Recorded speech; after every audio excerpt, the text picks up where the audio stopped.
All right, good afternoon, everybody. It is Jay again, and today we're going to be talking a little bit about trees that have not quite woken up yet, or a tree that is a little bit late to wake up, or a tree that you want to wake up because it is getting real near the heat here. It is April 21st here in Phoenix, Arizona, and the heat is coming on. It is right around the corner. And you may notice that on some of your trees that maybe they haven't quite woke up yet, or maybe they're in the process of just waking up and just putting on some leaves and putting on some blooms here a little bit later in the season. And there might be some of your plants that really haven't quite woken up yet at all. I'll show you a really good example over here would be all of these mulberries. So you see that all of these mulberries have woken up, and not only have they woken up, but they've grown like several feet. Let me come over here and see if I can show you where they start at. So they start down here, right? And these have already gotten well above my head and nice big leaves on them, right? So already in full charge, all of these mulberry trees. But you'll notice one back here, we got a little problem child, right? So we got one that just hasn't quite woken up yet. And it's like, oh man, these other ones are already off to the races. And in some cases, like the pear that I just showed you, well, some of the pears already have pears on them, like swelling, ready to eat very soon. And it's like some of these haven't even really kind of woken up yet. So it's like, well, what's going on? But you see this one, what you want to do is, if you have a little problem child like this one, out of the, I don't know, 50 that are here, is the first thing you want to do is check and make sure that the plant is alive. Okay, so you can do that by scratching the trunk, right? So you want to just give it a little scratch, and then you want to make sure that that little part is still green, which this one passes that test, okay? And if you look up here, we have a little bud swelling right there. And if we come up some more, we've got a bud swelling there. And if we come up some more, all the way to the top actually, we've got some buds emerging at the top there. See that? The green and the green. So we know for sure that this one is not dead. He's just late to wake up. Or in this case, he's just stalled. Okay, because this is an early variety, and this is already supposed to have woken up. Now the one behind me, that one we were just talking about, the Asian pear, and this happens to be a multi-grafted Asian pear. This is 3 different Asian pears grafted onto one tree. And you see this one's got some nice size to it. Actually, really nice size to it. That thing's huge. There's the power pole. But just sort of waking up, right? So now you got 2 different things happening. You've got the later varieties, which this just so happens to be, being an Asian pear. It's just a later variety, so it wakes up later and the fruit ripens later.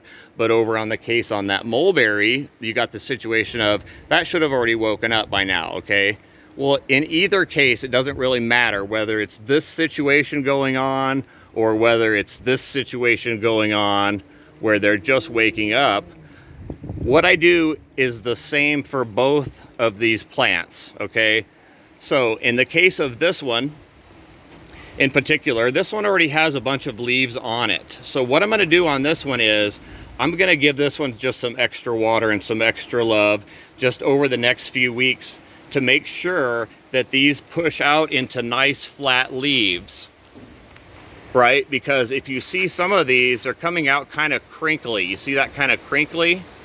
Right? So that tells me it's not getting enough water just right now while those buds are emerging, and especially if you're wanting to get blooms and fruit, right? Well, the leaves will tell you whether it's getting enough water to even provide blooms or fruit for you on this pear tree. So just during this little period, I got the hose on this one, and I'm just sort of flooding this pear tree to get it to flush out all these extra leaves on this tree before the heat comes on. Because if the heat comes on, these leaves aren't going to come out correctly. They're going to come out all wrinkly and all small and not look good.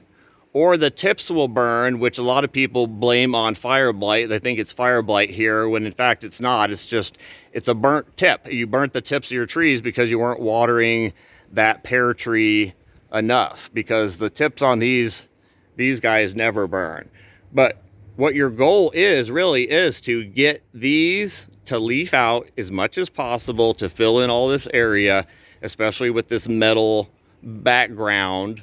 I don't want all that heat back there, so this needs to kind of fill back in. So I'm just going to give this one extra love this week in particular, and get this one to fill back in with his leaves, so he is equal to the ones on either side of it, of course, which is like a peach, which is woken up already, of course, and a citrus. But we have a gap here where this one's just waking up, and we're going to have a hot spot, and we're going to cook him if we don't give him some extra water. So I want the fruit, obviously, so I'm going to give this guy some extra water. Now, in the case of this one over here, it's going to be a little bit different. So on this one, it's almost like a situation of it hasn't woken up yet. So what I try to do on this one is represent spring rain, and that will wake the tree up and get it to push the new growth if it's going to.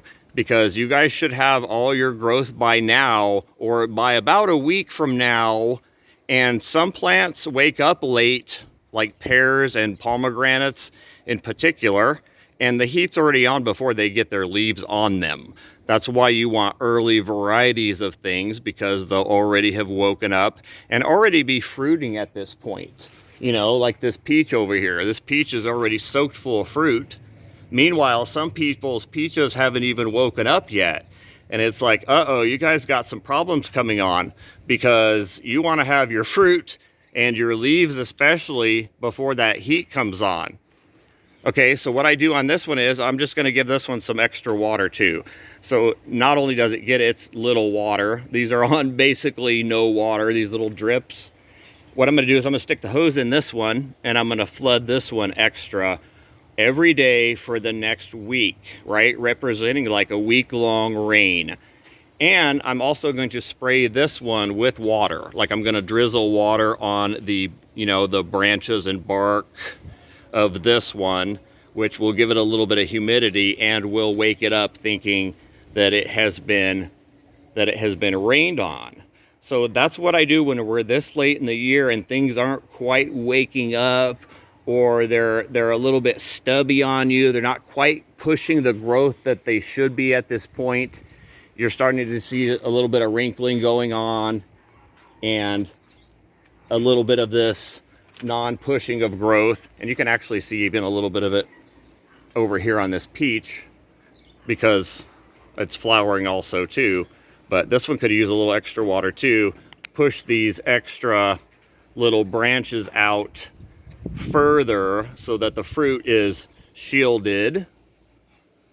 All this fruit is shielded by leaves, which is basically your end goal, is you want to have everything nice and green. So I hope this helps, guys, on a situation where either something is a late bloomer, late to wake up, late variety, like this pear, or there's some later variety apples that are probably just waking up now, like probably the sundowners and the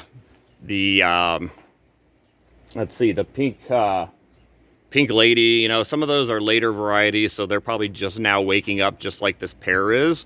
And so you want to give them some extra love, push that extra growth out so that you've got that green, because they should obviously have leaves and fruit by now. And then that second situation or scenario I gave you was with something that is definitely supposed to have been awake months ago, probably even, and just hasn't quite woken up yet. So I treat it like spring. I give that one extra water for a week, and then I put some water on the trunk on that one, not on this one, because this one already has leaves and I don't want to create any fungal issues on these beautiful leaves, obviously. So, all right, guys, I hope that helps. Just a little occurrence that you see sort of late here in the spring, early summer, and it's really the difference between life and death on that tree, because if you don't see something happening here in the next couple weeks, then you're probably going to have to shade it because it's not waking up. And this happens a lot here in Arizona, guys, so I'm sure somebody else has come across this situation where you're looking out there at your trees and you're like, come on guys, you're not really waking up yet. Meanwhile, like half the other trees have put on fruit. So there's different reasons why that happens. All right, guys, thank you for watching.